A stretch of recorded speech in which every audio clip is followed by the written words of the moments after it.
Could a black hole be thought of as its own kind of fundamental particle? Yes. Incredibly, it might not be that inaccurate to say that a black hole is a special kind of fundamental particle.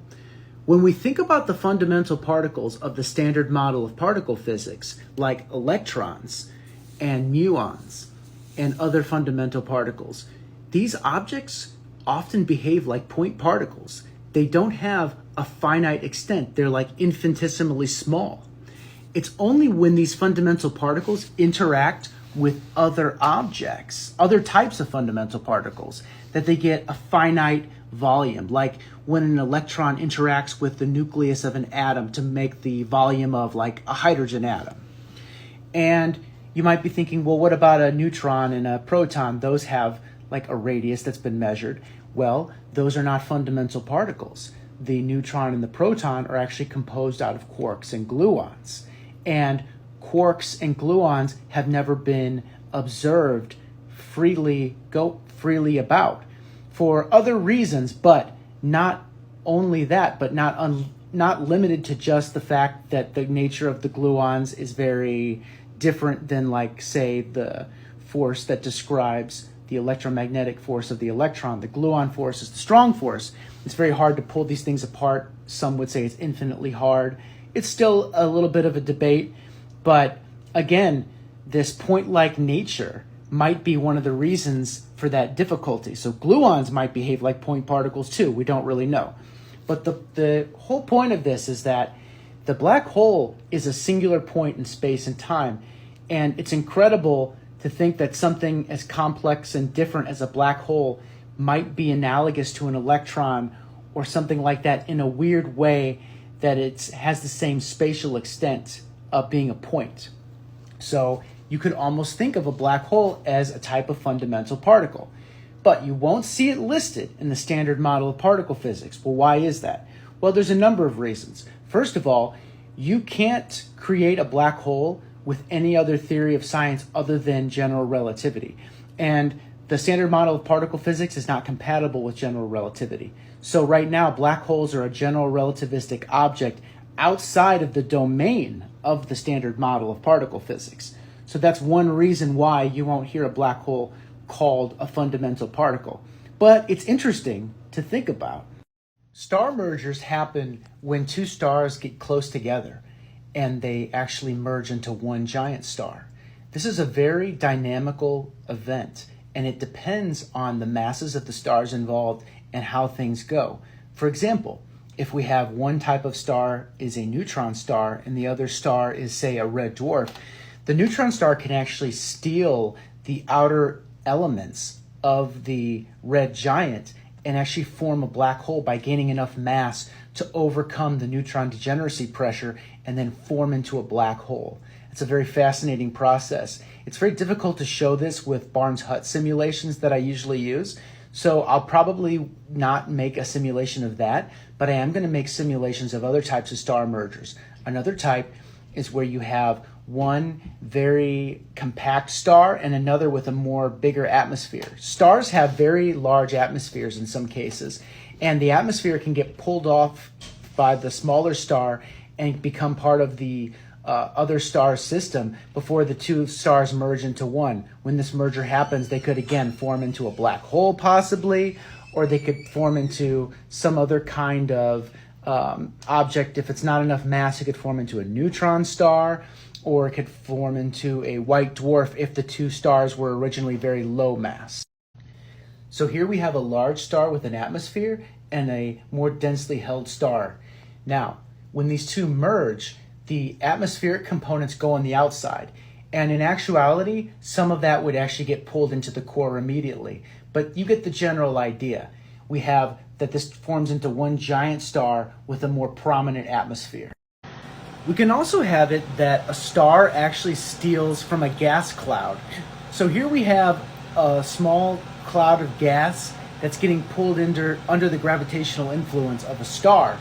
And in actuality, when these mass components of gas get close enough, this system would just capture it. However, this simulation only models gravitational influences. So you'll have to use your imagination a little bit. I do work with high resolution simulations called fire simulations, which actually do have the dynamical processes where when the gas gets close enough to the star, it merges and becomes part of the star itself, and the star actually gains mass. But these Barnes Hut simulations are just a lot simpler, but they're still nice to see. You can see how this gas cloud has been completely engulfed by the star, and in reality, all these gas points would not be hovering, they would just be emerged. Get ready, because tomorrow we're returning to the moon. That's right, Artemis 1 is launching tomorrow. Now, this mission is a very complex operation. It is unmanned, and nobody's actually going to set foot on the moon, but the ship is going to blast off from Earth and enter a retrograde orbit around the moon and release satellites, which are important tools that will assist us in future missions where we actually set foot on the moon. So this is a first step in reaching what will come to be an age where we actually set foot on the moon more regularly. We need more equipment and satellites to assist in GPS around the moon, just like we have these GPS satellites that assist us with locations and communications around Earth. So, while it's unmanned, this is a very big deal, and it's a very fascinating mission because the orbit that the ship is going to actually enter is a retrograde orbit at a Lagrange point. And if you've studied classical mechanics, you know a Lagrange point is a mathematical solution to the three-body problem. What do I mean by three-body problem? Well, we have three gravitating bodies, the Earth, the Moon, and the much smaller massed spaceship. Now, at this Lagrange point, there's an equilibrium point where the gravitational pull from the Earth and the Moon is equal, and this is a stability point, which is very useful because it's a lot easier to maneuver at this specific location. The calculations are a lot simpler for the crew on Earth that's actually guiding this ship. So that's why they've chosen this location. Now, this mission is going to last about 3 weeks, and then the ship is actually going to return to Earth and splash down. This reason that it's going to actually return to Earth is twofold. Number one, it saves us money because we don't lose a ship and have to worry about maybe it being destroyed. Now, I'm not 100% certain that the ship will be reusable. I think that it is. However, even if it's not, this is an important thing because we need to demonstrate that we can bring people back from the moon once they journey there. So this is an important early run. Now, what's a future mission where we actually set foot on the moon going to look like? Well, probably we'll do something with these retrograde orbits in the future where the ship will enter a retrograde orbit and then bring down a smaller test craft that actually lands on the moon and is controlled by the actual astronauts themselves. So stay tuned because we'll see what happens with future missions. But this is a big deal and it's happening tomorrow, so stay tuned. What is this crazy object behind me? This is Io. It's a moon of Jupiter, and it orbits roughly 420,000 kilometers away. The colors that you see are the result of all these volcanic eruptions. You see, it has over 400 active volcanoes that regularly erupt and litter the surface with sulfur and sulfur dioxide. And the eruptions can go as high as 500 kilometers or 300 miles above the surface. What causes all of these volcanoes to exist is frictional forces within the interior. Plates push up against each other just like they do on Earth, causing volcanoes. But the forces are due to tidal forces between Jupiter and its other moons.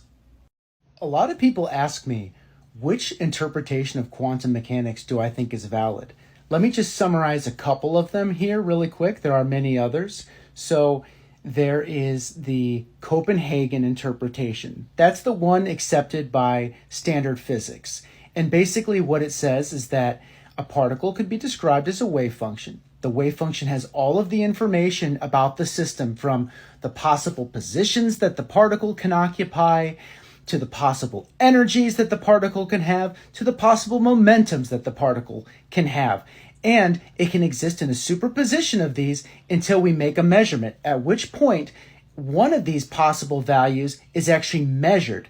But then if we leave the system alone, it goes back into this superposition after a certain unspecified amount of time. Now, this is an incomplete interpretation of quantum mechanics, in my opinion, because the length of time specified for how long it takes the system to go back into the superposition is not explained. It's not explained why, when we make a measurement, one of the possible outcomes is chosen. And by the way, the possibility is random. It's like flipping dice. Hence the term, God doesn't play dice. That's why Einstein didn't like this interpretation of quantum mechanics. However, this interpretation of quantum mechanics perfectly explains the behavior of the atoms and the behavior of the electrons. So as far as making predictions for possible values, I think that the theory is perfect at making predictions. As far as explaining what's actually happening, like physically, why is this occurring? There's no explanation given. So that's why it's an incomplete description.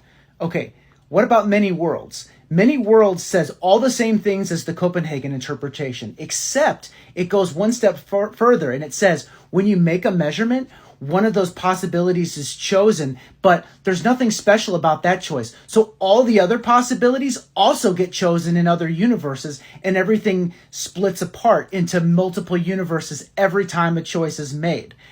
I doubt this because it doesn't obey any kind of principle of energy conservation. However, as we've seen, energy conservation isn't as strong as we would have thought in classical physics. It can actually be violated in general relativity as well. However, I'm just ultimately skeptical. My end statement is this. I do think that quantum mechanics is incomplete in its description, and I do believe in the future, perhaps the near future, we will actually have a much better understanding of the physical mechanism that lies behind this wave function just choosing a value. And it might still be that it's random, but I think that we will have an explanation in the future at some point as to what's really happening. The Einstein field equations describe all the incredible effects of gravity as the bending of space and time. But there's a huge problem. While these equations work brilliantly and describe a whole host of incredibly experimentally verified effects such as gravitational lensing, black holes, and even dark energy, these equations, which describe the force of gravity as the bending of space and time by energy, have a huge hole in them. And the problem deals with the uncertainty principle. According to the Heisenberg uncertainty principle, the uncertainty in position times the uncertainty in momentum must always be greater than or equal to h bar over 2.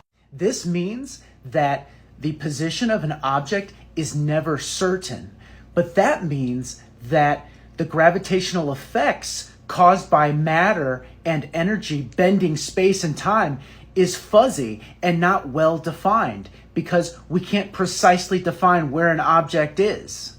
While common sense would dictate that the object is probably located in the vicinity of this uncertainty range, and the uncertainty range is tiny, to be precise, we need to understand how this interaction of gravitational effect caused by the bending of space and time manifests itself in this quantum mechanical uncertainty regime.